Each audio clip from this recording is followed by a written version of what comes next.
గురూజీ 72 గంటల్లోనే ఫోన్ లోని అద్భుతమైన జ్యోతిష్య పరిష్కారం చూపిస్తారు. నమ్మండి, నమ్మకపోండి, ఇది నిజం. శ్మశాన కాళి రుద్ర చౌడీదేవి ఆరాధకులు నంబర్ 1 వశీకరణ స్పెషలిస్ట్ గురూజీ. మనిషి పుట్టుక నుండి చనిపోయే వరకు వచ్చే అన్ని క్లిష్టమైన సమస్యలకు పరిష్కారం ఇక్కడ లభిస్తుంది. విద్య, ఉద్యోగం, వ్యవహారం, స్త్రీ ప్రేమ, పెళ్లి, సంతానం, స్త్రీ పురుష వశీకరణం, భూవశం, భార్యాభర్తల కలహాలు, కోర్టు సమస్యలు, విడాకుల సమస్యలు, చేతబడి, అప్పుల బాధ, ఇంకా మీకు ఎలాంటి సమస్యలు ఉన్నా 72 గంటల్లోనే. 2026 సంవత్సరం ఏప్రిల్ నెల చివరి రాశి 12వ రాశి ఎట్లా ఉందో చూద్దాం. ఈ 12వ రాశి మీనరాశి. ఈ మీనరాశి వాళ్ళకి ఏలినాటి శని ప్రారంభమై 3 సంవత్సరాల 6 మాసాలు అయింది. ఇంకా 4 మాసాలు ఏలినాటి శని ఉన్నది.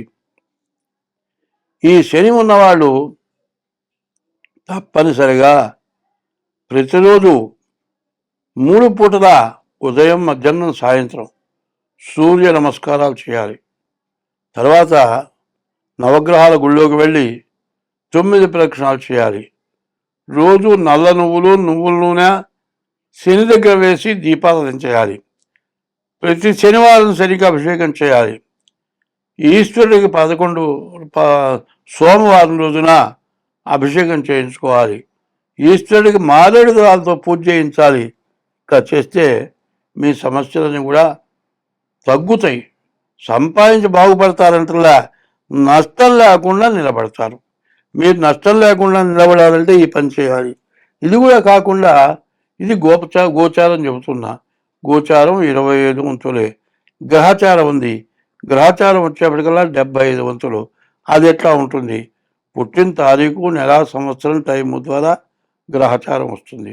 ఆ గ్రహచారం ద్వారా మీ జాతకం ఎట్లా ఉంది అన్నీ చెప్పడానికి వీలవుతుంది. నేను చెప్పబోయేది ఒకటి.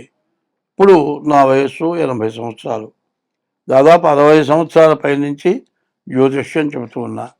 మా దగ్గరకు వచ్చిన వాళ్ళు ఎవరైనా సరే వ్యాపారం కానీ కాదు, అనారోగ్యం కానీ, విద్య సాగకపోవటం కానీ, విద్య ఉండి ఉద్యోగం రాకపోవటం కానీ, వయసు వచ్చి పెళ్లి కాకపోవటం కానీ, పెళ్ళై సంతానం లేకపోవటం కానీ, భార్యాభర్తలకి ప్రతికూలత కానీ, ఇట్లాంటి వాటి అన్నిటికీ కూడా మా దగ్గర సరైన మార్గం రావడానికి మీ గ్రహస్థితి ద్వారా శాంతి ఇట్లాంటివి చేయటం జరుగుతుంది.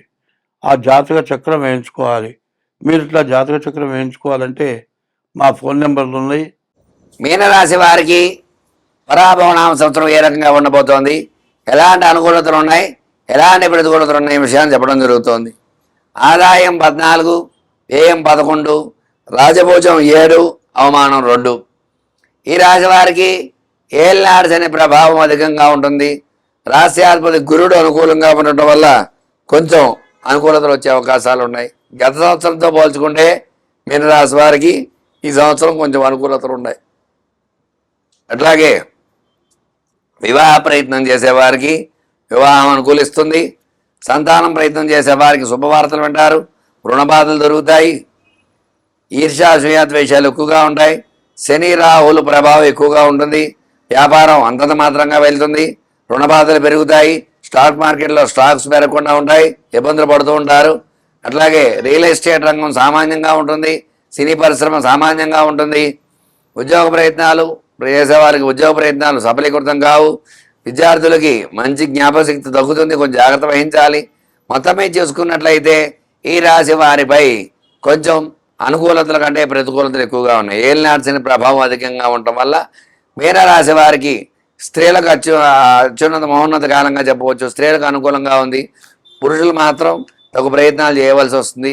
మొత్తమే చూసుకున్నట్లయితే గురుబలం ఉండటం వల్ల కొంతమేర అనుకూలించినా కొంతమేర ప్రతికూలతలు సామాన్యంగా ఉండని చెప్పవచ్చు.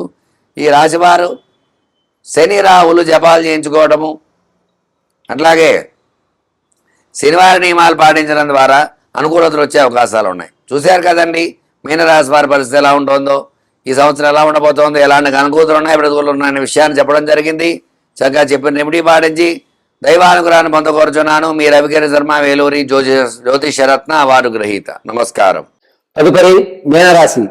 ఈ కుజరాహు యుక్తాలు కలిసి ఉండడం వల్ల మార్చి 14వ తారీఖు నుంచి మే 4వ తారీఖు మధ్యలో ఆర్థికంగా మీనరాశి వారు కాస్త ఓరట చెందుతున్నారని చెప్పాలి. మీకు రావాల్సిన ధనం వస్తుంది. మీరు ఎవరికైతే అప్పు ఇవ్వాలి తీర్చేయాలి అని అనుకుంటున్నారో సగభాగాన్ని ఖచ్చితంగా తీర్చివేస్తారు. తాత ముత్తాతలకు లభించేటువంటి ఒక స్థిరాస్తి మీ అంతా చేరుతోంది. ఈ స్థిరాస్తి నా కష్టాలు తీర్చడానికి లభించిందని చెప్పి దాన్ని ఉన్నదాన్ని ఉన్నట్టుగా అబ్బేసి వచ్చిన దాంట్లో సగభాగాన్ని మీరు అప్పులు తీర్చడానికి నిర్ణయిస్తారు. పైగా జనాల్లో ఆకర్షణ కూడా పెరుగుతుంది. మీ మీద మీకు కాన్ఫిడెన్స్ లెవెల్ అనేటువంటిది మార్చి 4వ వారంలో ఏర్పడుతోంది. దీనివల్ల మీరు ఒక మూల మంత్ర జపాన్ని తీసుకోవాలి. నాకంటూ దైవానుగ్రహం కలగాలి అని వచ్చేటువంటి ఏప్రిల్ 2వ వారంలో గురువుని సంప్రదించడం, మంచి గురువు మీకు ఎదురుపడడం, దాంతో ఒక మూలమంత్రాన్ని తీసుకోవడం, సాధన అనేటువంటి ప్రారంభం చేయడం జరుగుతుంది. దైవానికి సంబంధించినటువంటి కార్యక్రమాల్లో ఎక్కువగా పాల్గొంటారు. విందు వినోదాల్లో చాలా తక్కువగా పాల్గొంటారు. ఏదన్నా ఒక అద్భుతమైన శక్తి నేచర్ లో ఉంది అని ఖచ్చితంగా ఈ మీనరాశి వారు వచ్చేటువంటి ఏప్రిల్లో నమ్మడం, ఆ నమ్మకాన్ని అనుసరించి సాధన చేయడం అనేది జరుగుతుంది. రాజకీయంలో ఉన్న వారికి కాస్త గడ్డుకారంగా ఉందని చెప్పుకోవాలి. జనాల్లో ఆదరణ దక్కుతుంది. క్యాడర్ మిమ్మల్ని మీ సొంత పార్టీకి పంపించేటువంటి అవకాశం ఎక్కువ లభిస్తుంది. విద్యార్థుల జ్ఞాపకశక్తి పెరుగుతుంది. కానీ అనూహ్యంగా మీరు ఎంతవరకు అయితే ఉత్తీర్ణ సాధిద్దాం అనుకుంటున్నారో అన్ని మార్కులకి ఒక 8-9 మార్కులు అటు ఇటులో వస్తాయి. అరే నేను కాస్త కష్టపడవలసి వచ్చింది, నా ఓవర్ కాన్ఫిడెన్స్ వల్ల కదా నేను ఈ యొక్క పరిస్థితి కొని తెచ్చుకున్నాను అని మీలో మీరు మదన పడేటువంటి అవకాశమే గోచరిస్తుంది. సంగీత సాహిత్య సినీ కళా పరిశ్రమలో ఉన్న వారికి మాత్రం కాస్త ఓరట కలుగుతుందని చెప్పుకోవాలి. కొత్త స్నేహితులు ఏర్పడటం వల్ల మార్చి 18వ తారీఖు నుంచి మార్చి 29 మధ్యలో ఒక అద్భుతమైన అవకాశం అందిపుచ్చుకుంటూ ఉంటారు.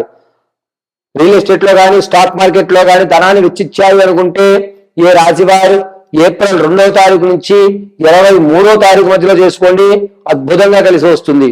పైగా ఎవరైతే రియల్ ఎస్టేట్ లో కానీ స్థలాలను, ఫ్లాట్లు, అపార్ట్మెంట్స్ కొనుగోలు విషయంలో కొంచెం జాగ్రత్తగా ఉండాలి. అనవసరంగా తక్కువలో వస్తుందని చెప్పి లిటికేషన్ లో ఉన్న ల్యాండ్ మీరు కొనడం జరుగుతుంది. దీనివల్ల లేనిపోయిన తలనొప్పిని తెచ్చుకునే అవకాశం ఏప్రిల్ నెలలో జరుగుతుంది. కొంచెం ఆచి తూచి మీరు మీ నిర్ణయాన్ని తీసుకోండి. ఇక సంతానం కొరకు ఎవరైతే చూస్తున్నారో మార్చి నెలలో శుభవార్త వింటారు. వివాహం కోసం ప్రయత్నాలు చేస్తున్న వారు ఏప్రిల్ 3వ తారీఖు నుంచి 22 మధ్యలో శ్రీకారం చుట్టండి. అద్భుతంగా కలిసి వస్తుంది.